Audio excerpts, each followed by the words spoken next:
cell, brain cell's a brain cell, okay? Then we hit another checkpoint, the G2M checkpoint, where before proceeding into either mitosis or meiosis. The key thing to remember with the cell cycle is often with cancer, there are a couple of ways cancer can go wrong. We talked about the different types of genes that cancer go wrong. But often where the cancer genes are hidden are these checkpoints, because those checkpoints are where the cell takes a minute, takes stock of itself and says, am I intact? Is my genome intact? Do I have any chromosomes? Do I have any breaks? Do I have any misincorporated nucleotides?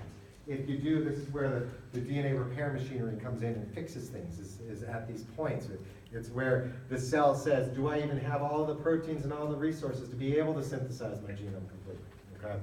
And so these are really important because if this is where errors are fixed, are at these checkpoints. And if we don't take time at these checkpoints to fix those errors, that's how we can accumulate mutations over time.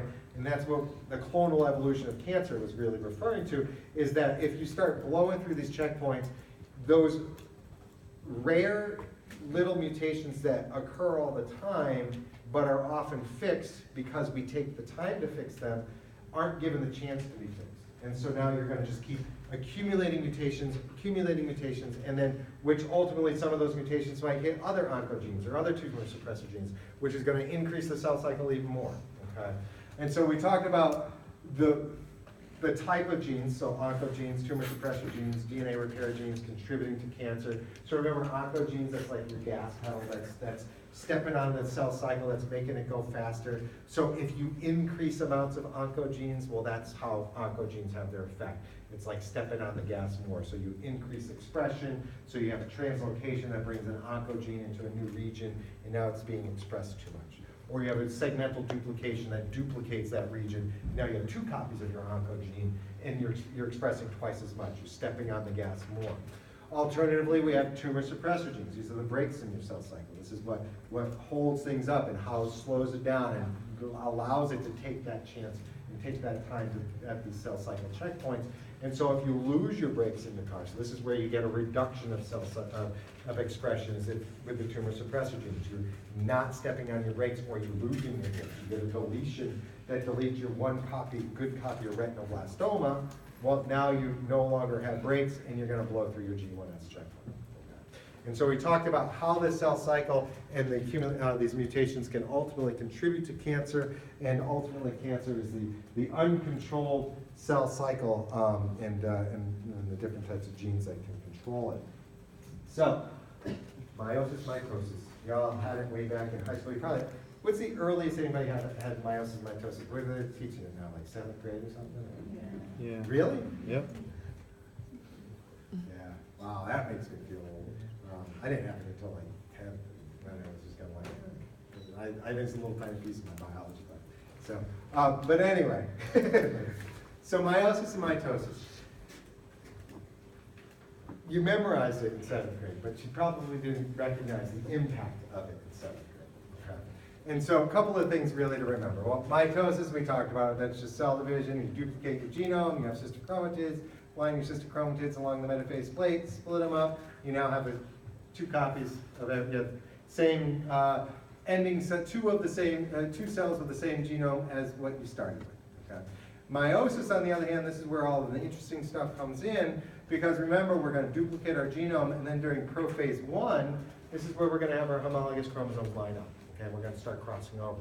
The significance of that crossing over, we saw several times throughout the semester. This is what we're talking about in linkage. When we're talking about linkage and recombination frequencies, what we're talking about is the probability that 2 points are going to be exchanged on those homologous chromosomes, and that's going to be a function of how far apart they are. The further apart they are, the more likely they're going to be exchanged. The closer they are, the less likely they're going to be exchanged. Okay, and so that's what recombination frequency and linkage analysis ultimately give us, is because of this crossing over during prophase 1. So remember, if you have a 50% recombination frequency, well, that's the same as if it's just a 50-50 shot, as if you're just aligning independently sorting chromosomes like Mendel was studying. Well, 50% recombination, well, we don't know if they're linked. They could be linked, because you're so far apart we just can't tell whether that they're linked or that they're on separate chromosomes. But if it's less than 50%, we know that they're on the same chromosome, and the relative frequency in which they recombine is going to tell us the relative distance they are from each other. And so we have lots of information, that gives us lots of information and we're able to do a lot with that. And then the other really important thing about that is it adds variation. It starts mixing things up. Your dad is from one particular lineage of people. Your mom's from another particular lineage of people. If we didn't have recombination, all of your dad's stuff would always stay as your dad's stuff and it'd just stay intact. Well, now we have the opportunity to start switching and swapping. And so every time you have gamete formation, you start switching and swapping your maternal and paternal genomes from each other and start mixing up these different lineages. And so you add variation. We're talking about in evolution how variation is good. It gives that population a lot like a buffer to be able to absorb changes in the environment. And so variation is a good thing, and that's what prophase ultimately is doing, is this recombination. But we're able to use that recombination in genetics to be able to start establishing relative position of loci on chromosome. We also talked about metaphase and metaphase 1. In metaphase 1, this is where Mendel's stuff really comes down to, is really what Mendel was studying, was what's occurring at metaphase 1, of when two independently sorting loci, green and yellow peas versus wrinkled and round on different chromosomes, and how they assort with each other. And so remember, we have a 50-50 shot of the mother's chromosome going on one side and the dad's this way, or swapping it, okay, for every chromosome. So again, this is going to add variation. This is an opportunity for gametes to not end up with all just your dad's chromosomes, but a combination of your dad's and your mom's, and some of them with mixed up, prophase recombinations. Okay, so we can add variation, and then this is where we're going to be seeing the actual independent assortment is what Mendel's work was showing, and this is where we get our 3-to-1 phenotypic ratios in a monohybrid cross, our 1-to-2-to-1 genetic ratios in a monohybrid cross, our 9-to-3 to 3-to-1 in our dihybrid cross. All of that stuff is all because of this independent assortment of different chromosomes on the metaphase plate. So then we go into anaphase 1 and we split those homologous pairs. It's at the end of anaphase 1 that we're actually now haploid. We now have an N. Here we have 2N. We start with 2N. At the end of this is where we have N. And at the end, we end up with 4 chromosomes after going through another round of cell division. Analogous to metaphase, we have 4 cells that are haploid. Okay. So, again, this is where we get our 9-to-3 to 3-to-1. And then remember when we're talking Mendel, we talked a whole lot about Mendel's and extension of Mendel's, and then when we're talking even quantitative genetics, what Mendel established is the way genes are inherited holds true all the time, whether you're talking about complex characters such as quantitative genetics, or whether you're talking simple qualitative characters like what he was studying. The inheritance always holds true because this is the way all gametes are formed. Okay, and so in the extensions of Mendel, we talked about all variations of things, the lethal alleles and incomplete penetrance, variable expressivity, codominance, incomplete dominance, all of that stuff is variations in the way, once you inherit particular genes, how they manifest themselves, okay? The actual inheritance of those genes, that's always going to follow the way Mendel's rules were laid out. And then once they manifest, those other factors start coming into play. Do genes interact with each other? Okay. What is the allelic interaction? Are they dominant, recessive, codominant, incomplete dominance? Okay. All of that stuff. So again, we talked about linkage and recombination frequency. And so remember, this whole how to calculate recombination frequency. The significance of recombination frequency, again, is to be able to establish the relative linear position of loci on a given chromosome.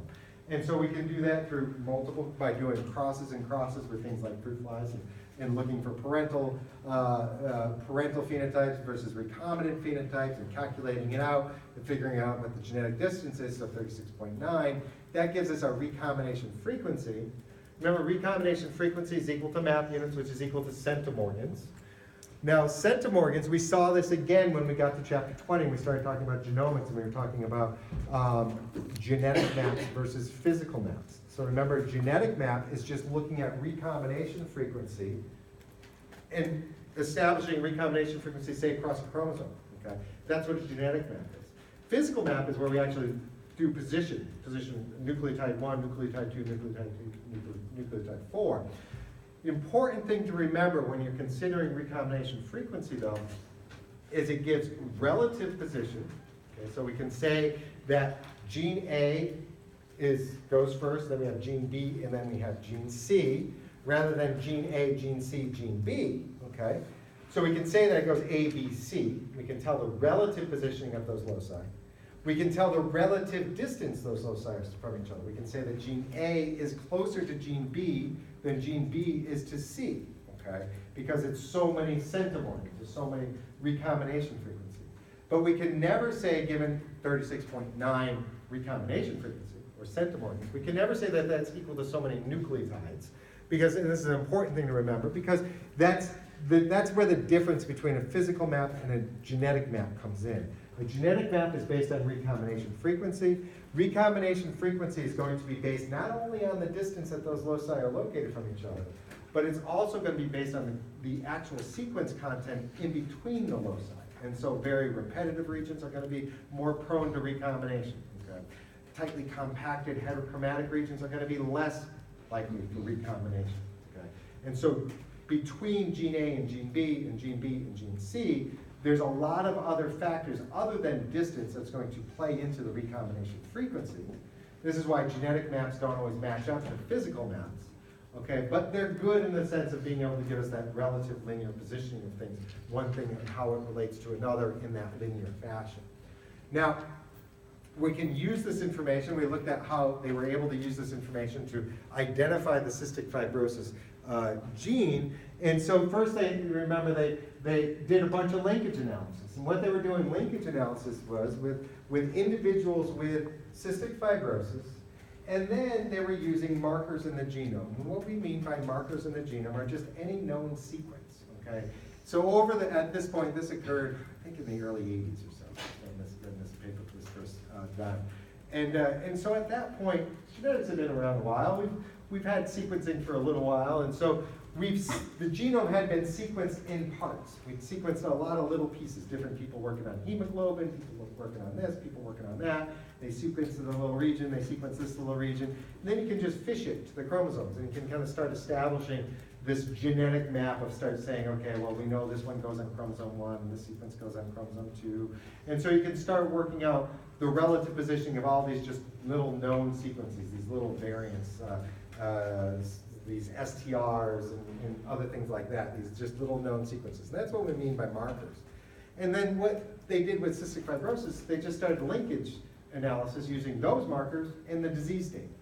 Which markers seem to travel with those individuals that have cystic fibrosis? Which variant of a marker? So each marker may have a slight difference in the sequence, and so which variants tend to travel, okay?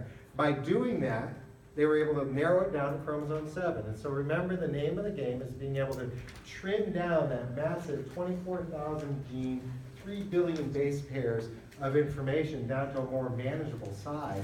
Ultimately, at the end of any analysis, what you'd like to get is a gene list of, say, a dozen genes. Because now you just took 24,000 genes and cut it down to a dozen. It makes it more of a manageable thesis topic than trying to tackle all 24,000, for instance. Okay, and so they did linkage analysis with these markers and were able to find a region of interest. Okay, and then they did positional cloning. And we talk about positional cloning, remember we digest up our genome and we put it into these plasmids that we call BACs. Okay, a BAC is nothing more than a plasmid for a big piece of the genome. And so we can have all of these different pieces of the genome that we just put into bacteria. They go onto the plate, and so this colony may say be that piece of DNA, that colony may that colony may be that piece of DNA, that colony might be that piece of DNA, that colony might be that piece of DNA, that colony might be that piece of DNA, on and on and on. And we end up, when you actually do this, it's called a BAC filter. And so for I've done screens on the Tamar wallabies, a marsupial, BAC filter. And it's a filter about this big. And on it is, I think, 9 regions. Each region has, I don't know, probably about maybe 250 spots. Each spot has about 8 spots in it. And so you do this on a massive scale.